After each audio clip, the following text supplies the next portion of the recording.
नमस्कार दोस्तों, मैं प्रदीप सिंह राजपूत आप सभी लोगों का स्वागत करता हूं इंडियन डिस्कवरी 92 में। और आज मैं आया हुआ था पटियाला में। तो पटियाला में जिस फार्म पे मैं आज आया हुआ हूं, मेरे को लगता है कि पंजाब का एक सबसे छोटा और इतना यूनिक फार्म है कि मेरे को देख के तो ऐसा लगा जैसे ताजमहल आ गए हो रात में, है ना। तो बहुत यूनिक फार्म भाई ने बनाया है। मैं पिछले 15 दिन से पंजाब के अंदर था, तो मेरे को बहुत सारे लोगों ने बोला कि सर पटियाला के अंदर ऐसा फार्म बना है, ऐसा फार्म बना है। मैंने सोचा पता नहीं कैसा फार्म बनाया है ना, पर अपना ये कि आगे से किसी को कॉल करते नहीं है। पर सबसे अच्छी बात ये हुई कि ऊपर वाले का तालमेल बैठा था।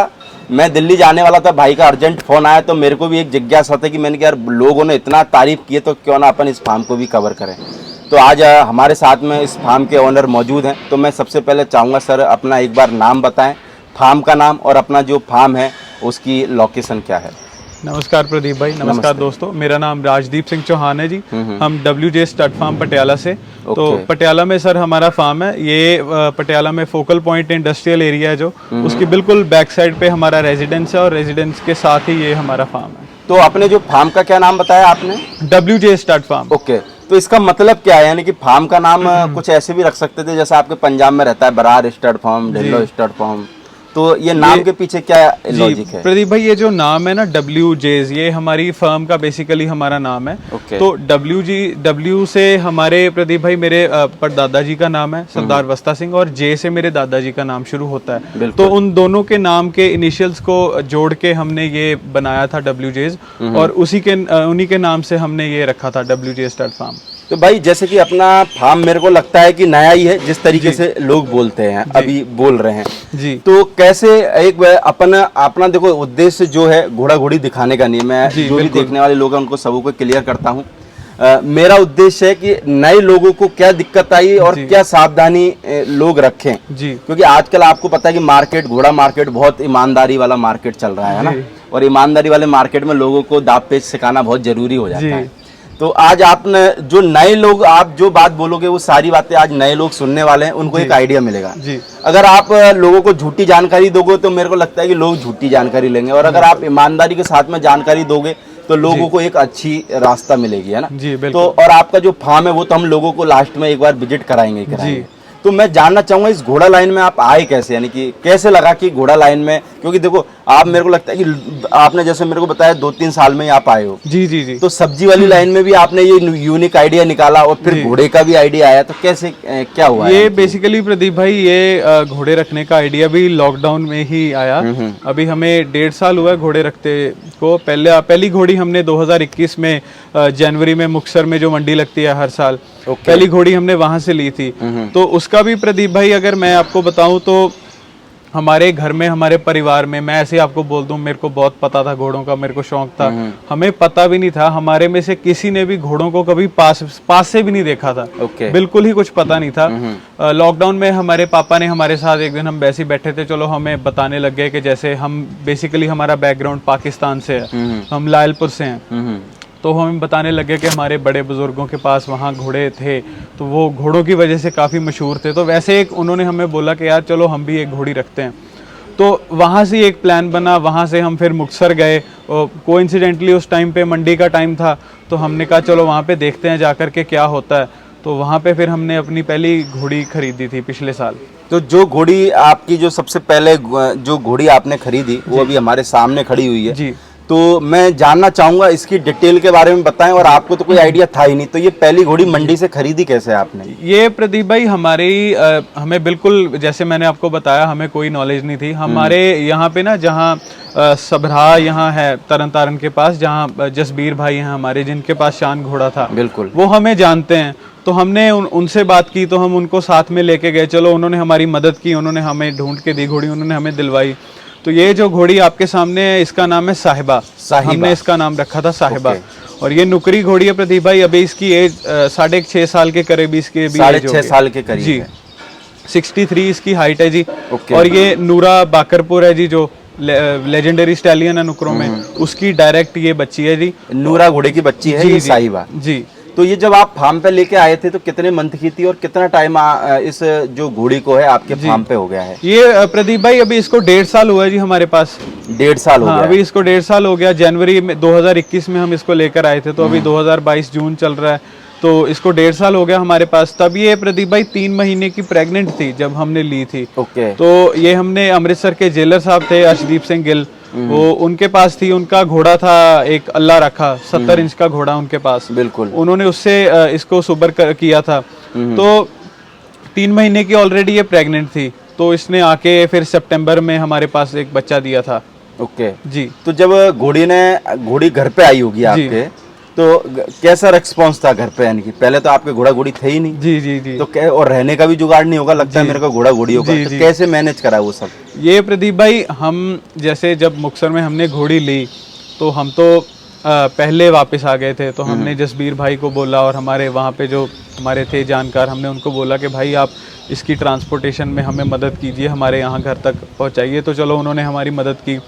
तो जब उन्होंने ट्रक से उतार के जब यहाँ पे बाहर खड़ी की, तो प्रदीप भाई हम सभी ऐसे मतलब बहुत ही हैरान हो रहे थे कि भाई यार हमने घोड़ी खरीद ली, क्योंकि पहली बार इतनी पास से घोड़ी को देखा था। तो हम तो डर रहे थे बहुत ज़्यादा।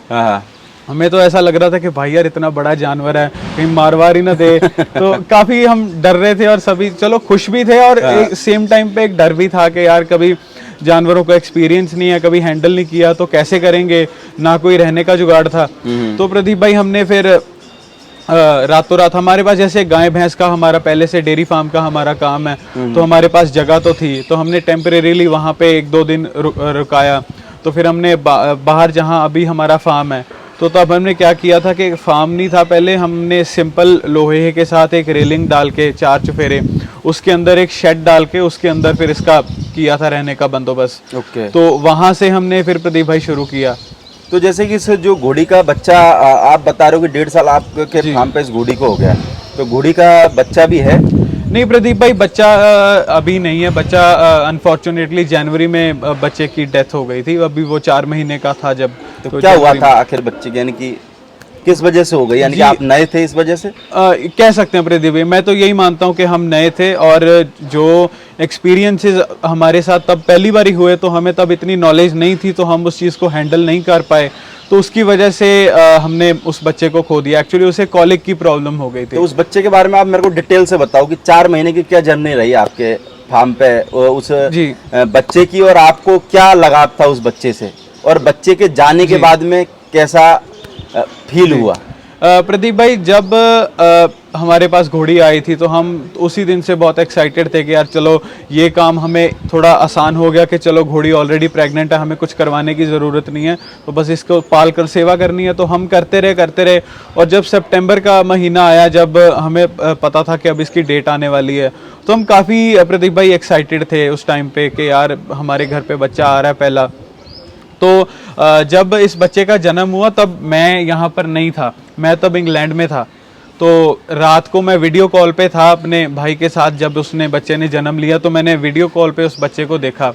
तो उसके 5-6 दिन बाद ही फिर मैंने वापसी की फ़्लाइट ली, क्योंकि एक्साइटमेंट इतनी ज़्यादा थी कि यार बच्चा आया, तो खुशी बहुत थी। अच्छा, तो वहाँ से बच्चे के लिए आ गए? हाँ जी प्रदीप भाई, मैं वेकेशन पे गया था, लेकिन मैं इंग्लैंड से यहाँ वापस आ गया 5-6 दिन बाद। क्योंकि इंग्लैंड से और इंडिया का टिकट कितने का है? ये प्रदीप भाई 50-1 हज़ार का होगा। अच्छा, आइडिया। तो वीडियो कॉल पे सही नहीं दिख रहा था बच्चा? नहीं प्रदीप भाई, ऐसा था ना, क्योंकि एक्साइटमेंट, क्योंकि जिस पल के लिए हमने इतने महीने इंतजार किया था, इतनी मेहनत की थी, वो फाइनली हो गया था। तो बहुत एक्साइटमेंट था कि नहीं भाई अब जाकर मतलब उसको हाथ लगा कर देखना उस बच्चे को। तो प्रदीप भाई मैं आपको बताऊं, हम इसको एज अ बिजनेस या कुछ ऐसे हम इसको नहीं देखते इस काम को। हमारा शौक है, हमें अब लगाव है जानवरों के साथ। तो फिर उस बच्चे का आगे क्या हुआ, वो स्टोरी बताओ। तो उसको प्रदीप भाई हमारा जैसे बच्चों वाला प्यार था उसके साथ, क्योंकि उसको सामने जन्म लेते जब हमने देखा, और बच्चों की तरह हम यहाँ उसको पालते थे, हाथ से उसको हम चूरी खिलाते थे, तो एक बच्चे की तरह वो हमारे लिए था। काफ़ी उसके साथ हमारा प्यार था। तो सर्दी के महीने में प्रदीप भाई क्या हुआ, क्योंकि हमारे पास कोई ऐसा स्टेबल था नहीं तब, एक कमरा था इनके लिए छोटा सा। तो सर्दी में यहाँ पर 10-12 दिन बहुत बरसात हुई, खूब बरसात हुई। तो ठंड बहुत ज़्यादा थी, बच्चा था तो बाहर भी नहीं निकाल पाए उसको, घुमाने फिराने के लिए जगह नहीं थी, क्योंकि सब जगह कीचड़ था और ठंड बहुत ज़्यादा थी। तो वो अंदर रह गया। तो किसी तरीके से उसको कॉलिक हो गया, प्रॉब्लम थी, और हमें ऐसा एक्सपीरियंस था नहीं, तो हमसे डायग्नोज नहीं हुआ, हमें पता नहीं चला कि यार ये कॉलिक के सिम्टम है। हमें लगा कि यार चलो रैंडम फीवर है, पेट में दर्द हो रहा है तो ठीक हो जाएगा। हम टेम्परेचर चेक करके हम डॉक्टर साहब से बात करते रहे, इंजेक्शन देते रहे। और फिर 3-4 दिन बाद जब उसकी कंडीशन थोड़ी ज़्यादा ख़राब हुई तो फिर डॉक्टर साहब आए, उन्होंने आईवी लगाई और ड्रिप वगैरह लगी, 10-12 बोतलें लगीं, तो तब ठीक हो गया। रात को एकदम से फिर से सीरियस हुआ। तो जब रात को फिर से सीरियस हुआ, मैंने डॉक्टर साहब को उसके सिम्टम बताए, तो मुझे उन्होंने बताया कि यार अभी आपको इसकी कंडीशन काफ़ी सीरियस है, फिर आप गढ़वासू लुधियाना जो यूनिवर्सिटी है वहाँ ले जाओ। तो हम वहाँ लेकर गए प्रदीप भाई, वहाँ पे उन्होंने 1-1.5 दिन उसको रखा, वो काफ़ी कुछ उन्होंने ट्राई किया, लेकिन एंड में जब उन्होंने ऑपरेट किया तो ऑपरेशन के बाद फिर वो सर्वाइव नहीं किया। तो जब ऑपरेशन की डॉक्टर ने बोला होगा तो मेरे को लगता है कि बच्चे का, इंसानों का ऑपरेशन तो होता है जी। तो बच्चे के ऑपरेशन के लिए फिर कैसे डिसीजन बनाया कि प्रदीप नहीं भाई, इसका- मैं मुझे लगता है कि ज़िंदगी में वो दिन मैं कभी भूल नहीं पाऊंगा, क्योंकि मुझे लगता है वो मेरी ज़िंदगी का सबसे मुश्किल, अब तक का सबसे मुश्किल दिन था। क्योंकि उस टाइम पे प्रदीप भाई हॉस्पिटल में मेरे घर से मेरे साथ कोई नहीं था, मैं था और मेरे दोस्त थे, या जो हम यहाँ पे मेरे साथ फार्म पे होते हैं हमारे भाई बंधु, वो थे। घर से मेरे साथ वहाँ कोई नहीं था और वो अभी रास्ते में थे, घर से आ रहे थे। तो जब मेरे को डॉक्टर ने बोला कि अब इमीडिएटली ऑपरेट करना पड़ेगा, आप कंसेंट लेटर को साइन करके हमें सारा सामान वाम ला के दे दो, तो वो जब डिसीजन उन्होंने मेरे को लेने के लिए बोला कि आपको अभी डिसाइड करना है कि आप ऑपरेट करना चाहते हो या नहीं, क्योंकि उन्होंने साथ में ये भी बोल दिया था कि 90% सर्वाइवल का चांस नहीं है, लेकिन फिर भी करना पड़ेगा। तो वो प्रदीप भाई मुझे लगता है मेरी ज़िंदगी का अभी तक का सबसे मुश्किल टाइम जो मैंने तब फेस किया, क्योंकि जो ऑलरेडी डर भी सामने दिख रहा था कि जब डॉक्टर बोल रहा है सर्वाइव नहीं करेगा, तो वो भी चीज़ मेरे को दिख रही थी। घबरा गए थे क्या थोड़ा? बहुत प्रदीप भाई, बहुत घबरा गए थे। तो बहुत मुश्किल से प्रदीप भाई वो कंसेंट लेटर पे, मुझे आज तक याद है वो हाथ कांपते जब मैंने उस कंसेंट लेटर को साइन किया। तो उसके बाद उन्होंने ऑपरेट किया।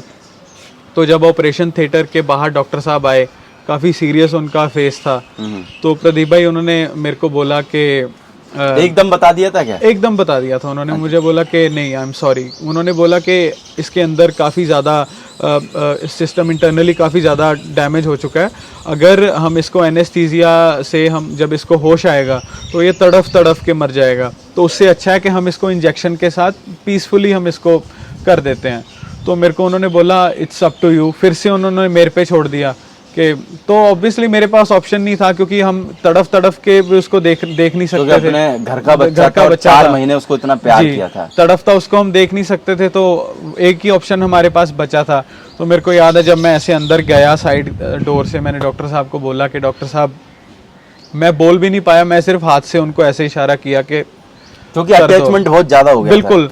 तो उसके बाद मेरे को याद है प्रदीप भाई, मैं वहीं पे बैठ के, जो दीवार थी, मैं दीवार के साथ लगकर मैं वहीं पे बैठ गया, और हम सभी जो मेरे घर वाले तब वहाँ पहुँच गए थे, हम इतना रोए प्रदीप भाई उस मोमेंट पे, बच्चे के लिए। जी बहुत प्रदीप भाई, वो दिन मैं कभी ज़िंदगी में भूल नहीं पाऊंगा। मैं जब अब भी मैं उस मोमेंट को जैसे मैं याद कर रहा हूँ ना, तो अंदर से अभी कुछ कुछ हो रहा है, क्योंकि वो बहुत हार्ड था हमारे लिए। तो उस बच्चे के बाद में ऐसा लगा कि घोड़ा लाइन छोड़ देंगे? मैं प्रदीप भाई बता रहा हूँ, मैं अपने बड़े पापा के साथ वहाँ से लुधियाना से जब वापस आ रहा था ना, हम उसको यहाँ पे घर वापस लेकर आ रहे थे। चलो उसका हमने था कि हम घर पे उसको बेरी करेंगे हमारी घर की ज़मीन में। तो जब मैं उनके साथ वापस आ रहा था, तो उस टाइम ना प्रदीप भाई मेरे दिमाग में यही चल रहा था कि यार नहीं, ये हमारे बस का काम नहीं है, क्योंकि हम व्यापारी लोग नहीं है कि हमें इतनी अटैचमेंट नहीं है, आई चलाई चलती है, कोई फ़र्क नहीं है। हमारा तो प्यार ही इनसे इतना ज़्यादा पड़ गया, और मुझे था कि यार ये नेचुरल चीज़ है, जो बाकी जानवर हैं एक ना एक दिन उन्होंने भी जाना ही है, सबने जाना है। तो ये चीज़ कहीं ना कहीं मुझे लगा कि यार हम फेस नहीं कर पाएंगे, ये हमारे बस का काम नहीं है, हमें इतना जिगरा, मुझे उस टाइम पर लग रहा था कि नहीं, इतना है नहीं कि हम इस चीज़ को बर्दाश्त कर पाएँ। तो वो भी था। 2-3 दिन प्रदीप भाई बहुत ज़्यादा सदमे में थे, उदास थे, और जब वापस आए, जब इसको साहिबा को हम देखते थे, इसको क्योंकि पता तो जानवर को, माँ है, माँ को पता तो चल ही जाता कि कुछ हुआ, कि एकदम से लेके गए थे, वापस नहीं आया। तो जो इसकी कंडीशन रही 2-3 दिन, अच्छे से खाना वाना नहीं खाया, इसको देख के और दिल दुखता था कि यार भाई अब मतलब कैसे इसको हैंडल करें। लेकिन प्रदीप भाई उसके बाद ये कि चलो हमारे बड़े पापा का काफ़ी सपोर्ट हमें रहा है शुरू से, उन्होंने बहुत हौसला दिया, तो चलो उन्होंने फिर से हौसला दिया। फिर हमने सोचा कि यार नहीं, चलो अब इस काम को करेंगे तो इसकी वजह से करेंगे। उस बच्चे का नाम हमने सरताज रखा था, सरताज। तो हमने सोचा कि यार नहीं, अब इसको हम सरताज की वजह से हम इसको करेंगे, और ये हमारे फार्म का हमारे फार्म के सर का ये ताज है, तो हम इसको आज भी हमारे यानी सर ये का ऐसे ताज बोल मानते सकते हैं वो हैं। सरताज गया तो सही, पर आपको एक बहुत बड़ा मोटिवेशन बिल्कुल बिल्कुल प्रदीप भाई, मैं मानता हूँ कि ये आज जो हमने स्टेबल तैयार किया है ये सिर्फ उसकी वजह से हम ये कर पाए हैं। अगर वो आज भी होता तो मुझे नहीं पता कि हम इतना मोटिवेट हो पाते, इतना हम इस चीज़ में पैशन हम में इतना ज़्यादा आता कि यार नहीं कुछ अच्छा स्टेबल बनाना है, कुछ अच्छा करना है। तो ये मुझे लगता है कि उसी की देन है, उसने हमें ऐसी कुछ मोटिवेशन दी और ऐसा कुछ हमें वो सिखा गया। तो मुझे लगता है कि जितना आज मैंने घोड़ा लाइन में जो भी मैंने एक्सपीरियंस जो मैंने सीखे हैं, जैसे आज 1.5 साल बाद हमें टीके के बारे में पता चला है, बीमारियों के बारे में हम सीख गए हैं, हम खुद आईवी लगा लेते हैं, सिम्टम हम कैच कर लेते हैं। तो मुझे लगता है कि ये हमें सारा कुछ सरताज ने ही सिखाया। तो फिर जब उस बच्चे की डेथ हो गई थी, फिर वापस इंग्लैंड गए कि नहीं गए? नहीं प्रदीप भाई, तब फिर मैं वापस नहीं गया, तब से मैं यही हूँ। यहीं पे ही? जी। तो अभी हमारे सामने जो एक और दूसरी घोड़ी खड़ी हुई है आपके फार्म की, जी। हम बारी बारी से देखो, आप 1.5 जी, साल जी। का एक्सपीरियंस लोगों को अब 1-2 घंटे के वीडियो में दूंगे तो वीडियो तो क्या पार्ट में जाने वाला है, क्योंकि एक वीडियो में कोई अब गीता तो है नहीं है कि हमको 250 पेज की गीता लिखनी है ना। जी। तो मैं बस एक घोड़ी का इंट्रोडक्शन और करेंगे, फिर हम इस पार्ट को खत्म करके और जो भी जानकारी है वो पार्ट 2 में देने की कोशिश करेंगे। तो मैं जानना चाहूंगा अभी अपने सामने जो एक और नुकरी घोड़ी खड़ी हुई है, इस घोड़ी का क्या नाम है? ये प्रदीप भाई इसका नाम है नूरी। नूरी जी, ये नूरी है, इसकी अभी एज है, ये अभी जस्ट 16 महीने की अभी ये हुई है। तो ये प्रदीप भाई हमने यहीं से पटियाला से ही ली थी, अपने भाई हैं जो उधर सुरिंदर टिवाना, हमने उनसे ली थी।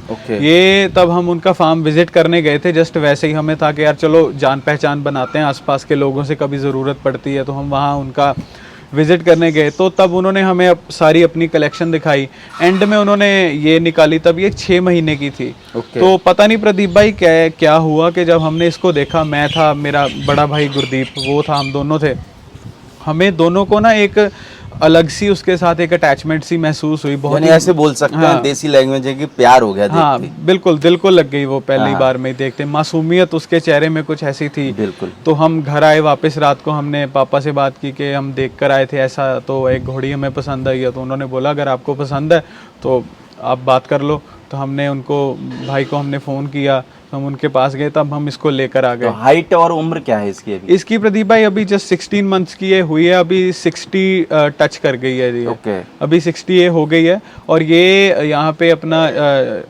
उनके पास थी, ये पहले टिवाना जी के पास ही थी, ये बेताब की बच्ची है जी। बेताब घोड़े की बच्ची। और माँ की तरफ से पता है इसका कुछ? माँ की तरफ से वो उन्होंने बोला था कि उनके पास ही उनके जिन्होंने ये ब्रीड की थी उनके पास अबोहर लाइन की एक बहुत बड़ी घोड़ी थी, ये उसकी बच्ची है। अबोहर लाइन की जो इसकी माँ थी? जी जी जी, वो अबोहर लाइन की बड़ी थी, 64 इंच की घोड़ी थी, उसकी बच्ची है ये। तो आपने यानी कि पहले साहिबा को खरीदा जी, फिर उसके बाद में क्या नाम बताया इसका? नूरी। नूरी जी, उसके बाद फिर हमने नूरी को खरीदा। तो अभी अपने फार्म पे टोटल अगर घोड़ा घोड़ी की बात करें तो कितने हैं? अभी प्रदीप भाई हमारे पास 2 नुकरे हैं और 4 हमारे पास मारवाड़ी हैं, और 4 में से अभी फार्म पे 3 खड़े हैं। एक हमारे भाई हैं जगतार गिल सबरा में, एक हम उनके पास अभी खड़ी है घोड़ी हमारी। ओके, थैंक यू दोस्तों। इस पार्ट में हम इतना ही, क्योंकि पार्ट बहुत लंबा हो जाएगा, पार्टों में जानकारी देंगे। और मेरे को लगता है कि ये भाई का जो बोलने का और समझाने का तरीका है, तो उसके बाद से मैं जानना चाहूँगा कि आपने पढ़ाई क्या कर रखी है, क्योंकि सब कुछ स्टाइल डिपेंड करता है पढ़ाई के ऊपर। जी, मैं प्रदीप भाई अभी करेंटली मैं final year BA LLB law student हूँ मैं। अभी यहाँ पे नेशनल लॉ यूनिवर्सिटी पंजाब हमारे पटियाला शहर में ही है। तो मैं लास्ट ईयर स्टूडेंट हूँ, अभी मैं लॉ कर रहा हूँ। बिल्कुल, जब भी मेरे को बोलने से थोड़ा सा लगा कि मैंने यार वकील होंगे मैंने किया। क्योंकि देखो जितना आप बोल पा रहे हो ना, उतना नया आदमी बहुत कम होता है जो बोल पाता है। वरना नए आदमी को तो मेरे को समझाना पड़ता है, 2-3 बार उसको इंटरव्यू लेके रिहर्सल करवानी पड़ती कि इसको कैसे जवाब देना है, कैसे। भगवान की कृपा है, हमें तो खैर इतना कुछ आता नहीं है। तो नहीं देखो, आता आपको है नहीं है, पर जो आपके साथ हुआ है उसको आपने अच्छी तरीके से लोगों को समझाया। ये भी आप जो चीजें बता रहे हो ना, इसका जो नए लोग हैं उनके ऊपर एक बहुत अच्छा फर्क पड़ने वाला है। आप ये मान के चलो। मेरा ये एक कह लो एक ऑब्जेक्टिव और एक मोटिव भी हमारा यही है कि मेरी जिन लोगों से भी बात होती है, अब फोन वोन किसी का आता है, तो हमें ज़्यादातर मैंने देखा कि लोग बोलते हैं कि ज़्यादा डिटेल नहीं शेयर करनी चाहिए। तो मैं तो सबके पास साथ सारी डिटेल शेयर करता हूं, क्योंकि मुझे ये लगता है कि भाई अगर कोई नया बंदा ना, तो उसको उसको आपको नहीं पता कि वो आपकी बात से कैसे प्रभावित होकर क्या करे। तो मेरा फर्ज बनता है कि मैं जितनी सही हो सके उतनी सही उसको और जानकारी मेरे को लगता है आपकी बात से पूरा घोड़े वाले प्रभावित हो या नया आदमी 100 में से प्रभावित हो या नहीं हो, अगर एक आदमी भी प्रभावित हो गया ना तो ये हमारे वीडियो बनाने का बिल्कुल। उद्देश्य पूरा हो जी, जाएगा। बिल्कुल प्रदीप और भाई। मैं हमेशा नए लोगों के लिए काम करता हूँ, क्योंकि बिल्कुल। पुराने को तो मैं क्या, अगर ब्रह्मांड भगवान भी उतर के आ जाए तो नहीं सुधार सकता जी। है ना। जो पैसों के दलदल में फंस चुका है इसको बिल्कुल, कौन बिल्कुल। सुधार सकता है। बिल्कुल, बिल्कुल अपने को प्रदीप पैसे की भूख नहीं है, इसलिए अपन नए लोगों के लिए काम करते हैं। बिल्कुल प्रदीप भाई। है ना? बिल्कुल, थैंक यू दोस्तों। बाकी दूसरे पार्ट में आपको हम मिलते हैं और भी घोड़ा घोड़ियों के साथ में, और भी अच्छी अच्छी जानकारियां मेरे को उम्मीद है पहले पार्ट से कि दूसरे तीसरा जो पार्ट होगा वो बहुत ही लाजवाब होगा और नए लोगों के लिए एक बहुत शानदार टूल का काम भी करेगा। बाकी आपकी जो शुरुआत की स्टोरी रही वो भी बहुत दर्द भरी रही जी। तो हम उम्मीद करते हैं कि वो जो सरताज है वो हमेशा आपको उन्नति पे ले जाए और इस घोड़ा मार्केट पे आपको बुलंदियों पे जाके ले जाकर खड़ा करे। Thank you. Thank you.